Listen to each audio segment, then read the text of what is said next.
वो देखने को मिल रहा है। यानी यहाँ पे 10 मीटर की भी जो विजिबिलिटी है वो नहीं रहती है और बैरिकेडिंग भी नहीं है। यही हाल कर वो सीधा इस तालाब में दागने के बाद वो कम से कम 1 से 1.5 घंटा लड़का जीवित रहा।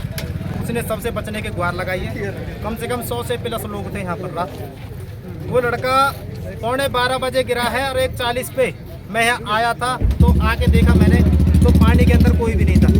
सरकारी महकमा यहाँ था लेकिन पानी के अंदर कोई नहीं था। यहाँ पर जब मैंने उनसे पूछा भाई आप क्यों अंदर नहीं जा रहे तो बोल रहे कि बेसमेंट है, में सरिया है, बहुत सारी चीज़ें, मगर मैं जा सकता हूँ। मैंने उनसे बोला कि मैं जा सकता हूँ। नो तुम पे तैरना आता है? मैं बोला हाँ जी तैरना आवे। नो तो आप जा सकते हैं, मगर ठीक है। मैंने कमर से रस्सा बांधा और मैं सीधे पानी में दाग गया। थोड़ा आगे चल के भी आपको दिखाएंगे, मुनीर जी थोड़ा आगे हमारे साथ चलेगा क्योंकि देखिए यहाँ पे जो है गाड़ी टकराती है और आगे गड्ढा है, उनकी गाड़ी यहाँ पे टकराती है। ये वो एरिया होता है जहाँ पे करीब 11:45 में 11:45 का समय होता है जब गाड़ी यहाँ पे टकराती है। अभी यहाँ पे आपको बैरिकेडिंग्स वगैरह नजर आ रही होगी, उस दौरान बैरिकेडिंग्स नहीं कुछ नहीं था जी, कुछ नहीं। रोड के लेवल में फुटपाथ बिल्कुल, फुटपाथ भी रोड के लेवल में 1 इंच की रोड से ऊपर नहीं है। अगर थोड़ी बहुत 1-2 फुट ऊपर होती ना तो गाड़ी टकरा के इतनी दूर नहीं जाती। वो पास में गिरते और वो लड़का 100% बनता है जी। गाड़ी वहाँ पे टकराई सामने नाले में। आप चल के एक बार देख सकते हैं। गाड़ी टकराने के बाद लड़का ने नाले में गिरने के बाद अपने पिताजी के पास कॉल की थी कि पापा मैं ऐसे नाले में गिर चुका हूँ, मुझे बताइए। लड़के यानी देखिए एक हमने आपको सामने सड़क दिखाया जहाँ से उसकी गाड़ी अब सबसे बड़ी बात मैं बताता हूँ थोड़ा सा बीच में कि गाड़ी 48 घंटे से ज़्यादा हो गई, गाड़ी क्यों नहीं निकाली है? डेड बॉडी निकाल के पोस्टमार्टम करा दिए, सब चीज़ हो गई, गाड़ी क्यों नहीं निकाली है? क्या मतलब सरकार सबूत छुपाना चाह रही है? क्या दिक्कत है? गाड़ी क्यों नहीं निकल रही है? गाड़ी में ऐसा भी तो हो सकता है कोई और फंसा हो। लड़के ने वहाँ से चलने से पहले अपने पिताजी को ना बताया हो, जबकि पिताजी और उसके लड़का ही रहता है यहाँ पे। इनकी पूरी फैमिली बिहार पटना में रहती है। इनकी जॉब जो है गुड़गांव में चल रही थी। अभी जल्दी में इन्होंने 150 में फ्लैट लिया था ऐसा बता रहे थे, लेकिन गाड़ी क्यों नहीं निकली? सबसे बड़ा सवाल ये है। अच्छा यहाँ पे जब गाड़ी टकराई है, नीचे गाड़ी गई, आप थोड़ा लोकेशन के साथ हमें टाइमिंग के साथ भी बताइए जी। गाड़ी टकराई है 11:15 बजे के करीब। गाड़ी टकराने के बाद सामने जूम करके दिखा सकते हैं, गाड़ी के टूटे हुए टुकड़े पड़े पानी में वहाँ पे। गाड़ी सीधी वहाँ जाके गिरी है। ये जो दीवार टूटी हुई है गाड़ी से नहीं टूटी है, ये टूटी है 15 दिन पहले। ट्रक टकराया था यहीं पे, सेम घटना थी, लेकिन उस टाइम मैं मौके पे था, वो मैंने बचा लिया था रात को 1:30 बजे के बाद। मतलब 1 हफ्ते पहले ट्रक भी यहाँ पे ऐसे जी हफ्ता नहीं, कम से कम 20 दिन पहले, 15-20 दिन। तो गाड़ी जब लड़का गिर गया उसने सब चीज़ कॉल की, 1.5-2 घंटा लड़का जिंदा भी रहा। पूरा सिस्टम यहीं पे आ गया, सरकारी महकमा सब चीज़, आम लोग, लेकिन उसे बताने के लिए अब मुझे नहीं पता क्यों नहीं। जब मैं आया था फायर ब्रिगेड वाले, उसने फोन किया अपने पिता को, और पिता कितने बजे आए, आपने कितने बजे देखा? जी अब मैं बताऊंगा। मैं लड़का गिरा है 11:15 बजे करीब, ऐसा बताते गिरते ही सबसे पहली कॉल उसने अपने पिताजी को की, क्यों सबसे पास में उसके पिताजी को सूचना देने के बाद उसने तुरंत, क्योंकि पापा सबको बता देंगे पुलिस वगैरह को, घबराया हुआ था बहुत ज़्यादा। तो लड़का को पानी में पड़े कम टॉर्च दिखाते कम से कम 1.25-2 घंटे हो गए। मैं आता हूँ 1:40 पे यहाँ पे, मैं निकल के जा रहा था तो फायर ब्रिगेड वाले सीढ़ी पे बैठे हुए थे। सीढ़ी पे बैठ के चेक कर रहे थे पानी ठंडा है कि गर्म है, या कैसा है कैसा नहीं है, इसमें सरिया है, बेसमेंट है, हम कहीं फंस ना जाए, हमारे चोटा लग जाए, वो ना हो जाए। तो उसी चीज़ को लेके मैंने देखा कि मैं पूछा कि भाई आप ऐसा क्यों कर रहे हो, मैं क्या अंदर जा सकता हूँ?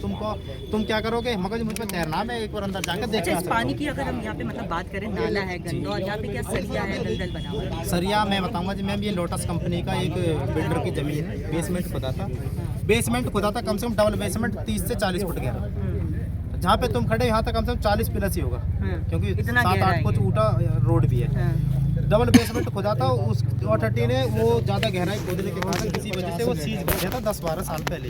तब से ये तालाब भी बड़ा घूम रहा है। ये गंदा पानी सोसाइटियों का है, वो वेस्ट वाटर यहाँ के कलेक्ट होता है। अथॉरिटी ने इनके पानी के लिए आज तक कोई भी सुविधा नहीं की है। अथॉरिटी ने सुविधा नहीं दी, सवाल अथॉरिटी पे भी है। लेकिन सवाल आप जैसा कि जिक्र कर रहे थे कि यहाँ पे जब प्रशासन की टीम भी पहुंची तो वो पानी ठंडा था, इसलिए भी डर रहे थे कि नीचे सरिया होगा, पानी ठंडा, आपको भी कुछ बोला गया? थोड़ा इधर आ जाइए क्योंकि ये भी स्पॉट को भी दिखाना बहुत ज़्यादा ज़रूरी है, क्योंकि जो स्पॉट की बात हो रही है, जिस नाले की बात हो रही है, ये वही स्पॉट है और यहीं पे आप मॉनिटर थे। और उस दौरान आप थोड़ा इधर आ जाइए, और उस दौरान जब आप मदद के लिए आगे आए तो आपको भी क्या बोला गया कि मत जाओ आगे? नहीं, मुझसे सिर्फ ये पूछा गया था कि तुम पे तैरना आता है? मैं बोला हाँ तैरना आता है। आप जा सकते हैं? मैं कहाँ जा सकता हूँ? ये बोल रहे थे कि टेम्परेचर बहुत डाउन, सरकारी महकमे से थे, मुझे नहीं पता। वो नहीं जा रहे थे, जी मैं उन्हें जानना था। हाँ जी, जिम्मेदारी तो नहीं, उनमें पुलिस वालों को तो मैं इतना कह सकता हूँ कि उनमें जो पुलिस वाले बुजुर्ग अवस्था में थे, ठीक है जी, जो नौजवान थे उन पे तैरना नहीं आता था, उनके पास सुविधा नहीं थी, लेकिन उसका मौत को जिम्मेदार 100% फायर ब्रिगेड को मैं कहता हूँ।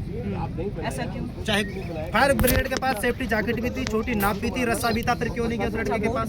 जी, बोट भी था, सेफ्टी जैकेट भी थी, 100 मीटर का रस्सा भी था, क्यों नहीं गए अंदर? क्या रीजन था? पानी गर्म करते तब क्या जाते। आपने और उनके पिता ने नहीं बोला कि आपके पास तो सारे इक्विपमेंट्स हैं, आप बचा लो? उसकी उसके जान पिताजी, बचाइए। उस लड़के के पिताजी तो सदमे में थे, उस लड़के के पिताजी सदमे में थे, वो किसी से कुछ नहीं बोल रहे थे, ना उन्होंने पुलिस वालों से कुछ बोला, ना उन्होंने फायर ब्रिगेड वालों से बोला, ना किसी आम आदमी से कुछ बोला, कुछ नहीं बोला। वो बेचारे बस उन्होंने देख देख कर जो आम लोग यहाँ पे खड़े थे ना, वो रो रहे थे सच्चाई में कि एक बेटा अपने बाप का अकेला लड़का था वो, और कुछ दिन में उसकी शादी भी होने वाली थी, वो लड़का सिस्टम ने अब उसकी हत्या कर दी, सच्चाई बताएं तो, वरना वीडियो भेगी बाकायदा सीडी पे, फायर ब्रिगेड वाले बैठे हैं और वो लड़का हमारा सामने से। मतलब फायर ब्रिगेड के पास सारे उपकरण थे, लेकिन यहीं पे फायर ब्रिगेड वाले लोग जी, सब चीज थी।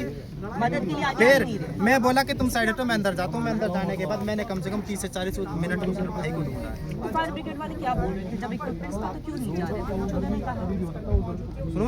उन्होंने कुछ भी नहीं बोला, वो बोल रहे थे कि तुम जाओ, अगर जा सकते हो तो कोई दिक्कत नहीं चाहिए, मगर मैं जा सकता हूँ, 100% मेरा मन है, तो ठीक है तो आप जा सकते हैं, कोई दिक्कत नहीं। जब मैं अंदर गया, मैंने जाके देखा, पहले मैं छोटी झाड़ी आप जूम करके दिखाते हैं, सबसे पहले मैं उस झाड़ी पे लगा था। क्यों? रात में जब मैं पानी में दागा था तो मुझे ऐसा लग रहा था कि गाड़ी आधी डूबी हुई है, आधी दिख रही है, छोटी वाली झाड़ी लास्ट वाली।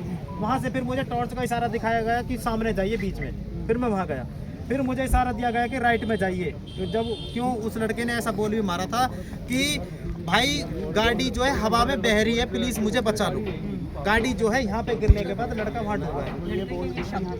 जी जी जी, कि गाड़ी पानी में बह रही है, ये सब ज़्यादा दूर नहीं थी, कोई बंदा है, लेकिन उस लड़के को बचाने के लिए कोई आगे नहीं आया। शायद मैं 3 दिन से सोशल मीडिया पे इतना एक्टिव हूँ, क्या कुछ नहीं पता कि सिस्टम क्या उल्टा मुझे फंसा दे, ऐसा भी हो सकता है जी।